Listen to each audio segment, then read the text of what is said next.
Welcome to my YouTube channel Sushant Reddy. Every week I present my life lessons as an entrepreneur in sales, human psychology and wealth creation. In this episode, I start a discussion on risk and probability. I use a lot of sketching to illustrate my points on this subject. I begin by defining risk and probability. I then briefly touch upon the philosophical distinction between science and life to explain why a sound understanding of risk is important.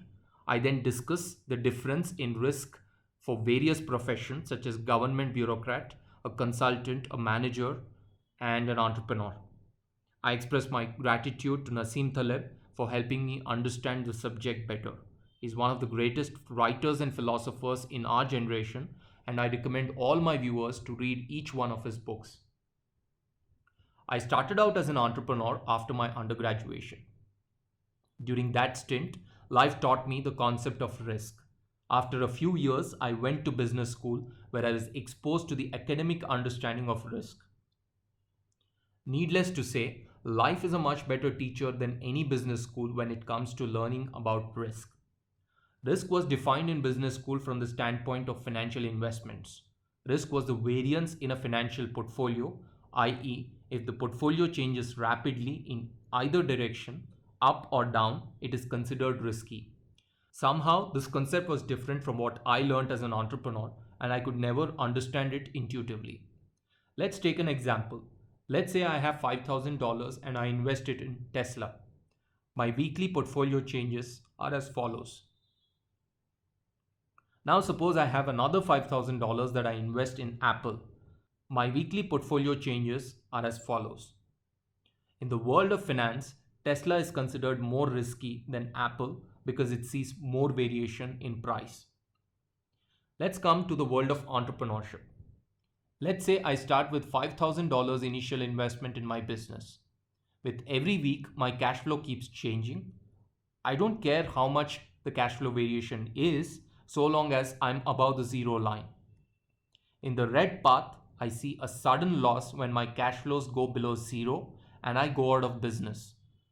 Now, till I joined business school, this was my intuitive understanding of risk. And now, after 5 years, I feel more connected with this definition than the one I learned at school. Risk, to me, is the possibility of a total loss. Variance of cash flows don't matter for an entrepreneur as long as there is enough cash in the bank to pay out salaries to all employees and run the business. In fact, if there is a lot of variation in business, it can also be interpreted as having a product that is selling rapidly. Probability is the odds of occurrence of an event. Some common examples of probabilistic odds are rolling a dice, flipping a coin, and the infamous Russian roulette, where you have a single bullet in a gun and a 1 in 6 odds to blow up your head. Let's understand an important concept called probability distribution. Suppose we take a random sample of 100 male adults in the city of Mumbai. Let's create 5 height ranges. First is all male adults below 5 feet. Second is between 5 to 5'3". Third is between 5'3" to 5'8". Fourth is between 5'8" to 6'2". And last range is all adults with height more than 6'2". Say there are 5 people under 5 feet, 20 between 5 to 5'3", 50 between 5'3" to 5'8", 20 between 5'9" to 6'2", and 5 above 6'2". Since the average male height is 5'8", we will find most people in a random sample in the range 5'3" to 5'8". If we plot a line between all these points, we will see that we get a bell-shaped curve. This is the most popular probability distribution called normal distribution. It's called a bell curve because it resembles the shape of a bell. This chart of probability of an event versus the actual event is called a probability distribution. Understanding probability distribution is critical to our understanding of risk and probability, as we shall see in the remaining episodes and also in the future episodes. Let's see why this is important by understanding the difference between science and life. Science is a body of knowledge that stands on 3 pillars. It should be observable, repeatable, and falsifiable. In general, science does a great job whenever there is 100% predictability of an outcome, because science is nothing but an attribution of a cause to an effect. For example, when hydrogen and oxygen molecules combine in a fixed ratio, they have to produce water. There is no randomness here. You can set up an experiment and repeat it as many times as you want. You end up with the same outcome every single time. Life, on the other hand, is neither repeatable nor falsifiable in most cases. We are all living only one life, and usually it's tough to say whether our decision on something was right or wrong. Unlike science, in life, it is tough to attribute a cause to an effect in a lot of scenarios. In such scenarios, risk evaluation using probabilities is the most effective tool available to us. For example, when Cristiano Ronaldo hits a ball towards the goal, he's playing the odds in his mind on whether to hit it or pass the ball to a teammate. There's no science behind his decision. Can the goal be repeated? Maybe not. In some parallel world, the defender here could have intercepted the ball and stopped it from going into the goal. Science expects repeatability, which is not practical in life. Let's relook our probability distribution curve. The point where the probability is highest is the most likely event to happen. If I had to predict the most likely outcome, I'll pick the event E, where the probability distribution curve has the highest value.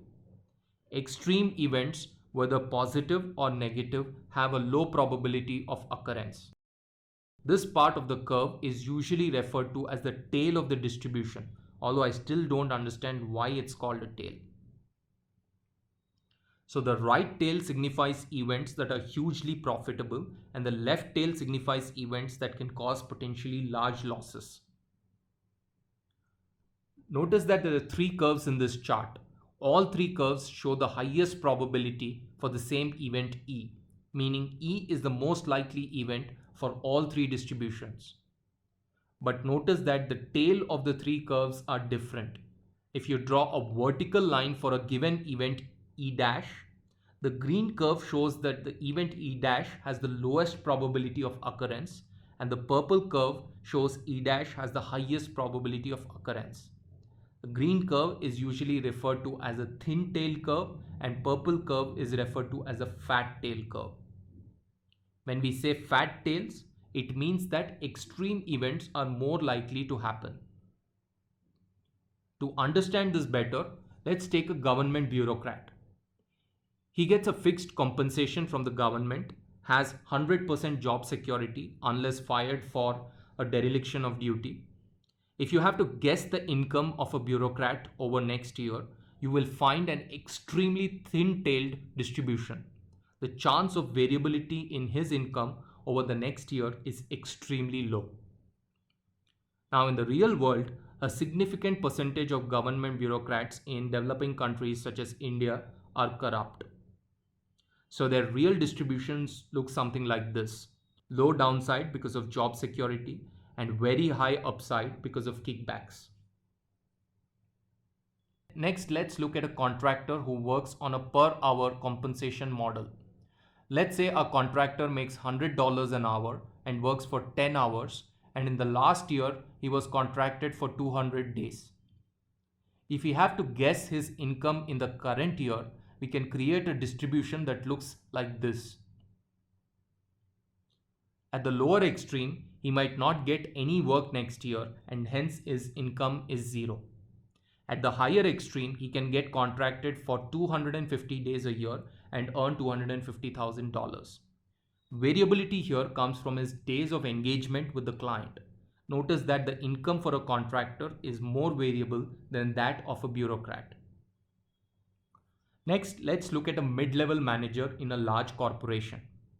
He has a fixed pay of 200,000 US and a performance-related pay of 50% his base compensation.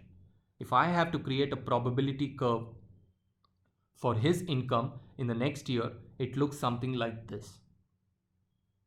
At the lower end, his income might be zero if he gets fired in the next 1 or 2 weeks. At the highest end, he makes $300,000, 200,000 base pay and 100,000 of variable pay. The purple region is the probability where he makes less than base pay. This can happen if he gets fired sometime during the year and does not get paid for the 12 months. The orange region is where he makes his base pay for 12 months, but the actual variable pay might differ from 0 to 50%. Now let's look at an entrepreneur's income in the next year. At the worst end, the company might run out of cash flows and shut down. There is a pretty high chance that this event can happen.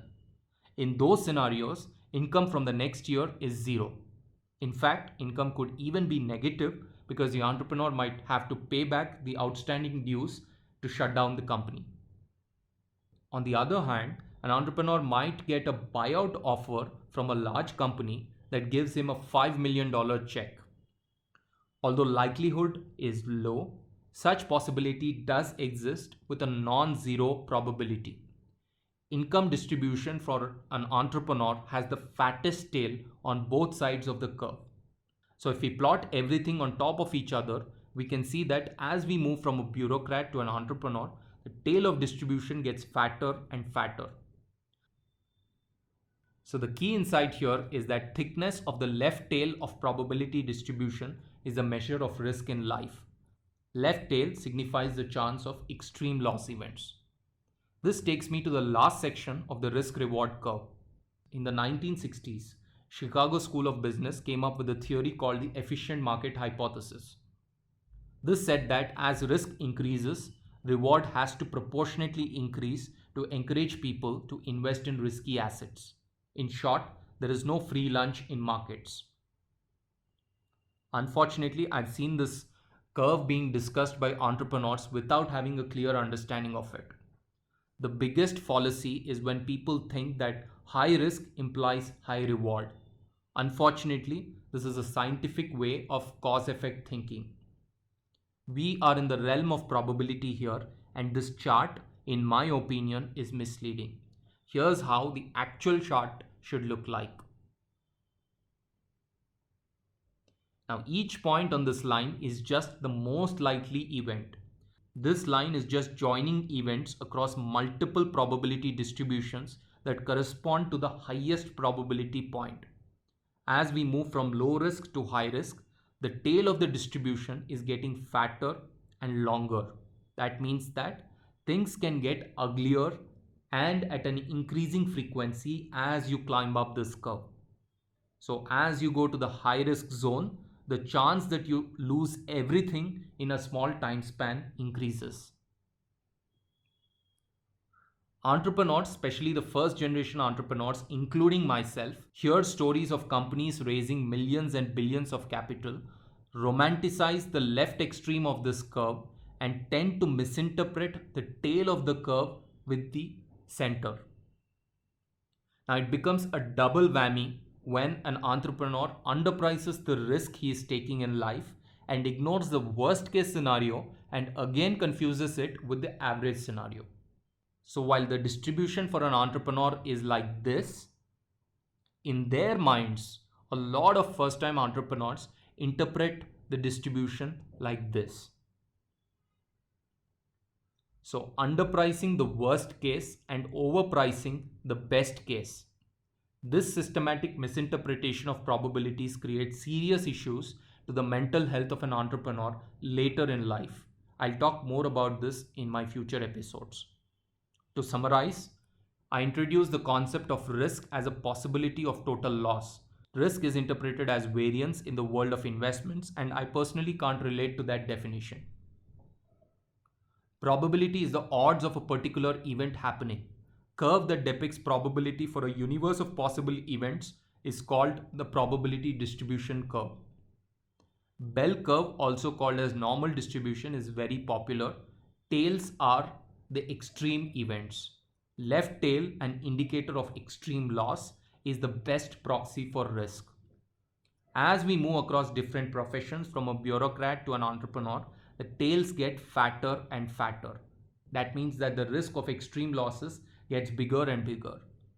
Thanks for watching. For weekly videos, you can subscribe to my channel or to my newsletter on sushantreddy.com. Until next time, stay safe and goodbye.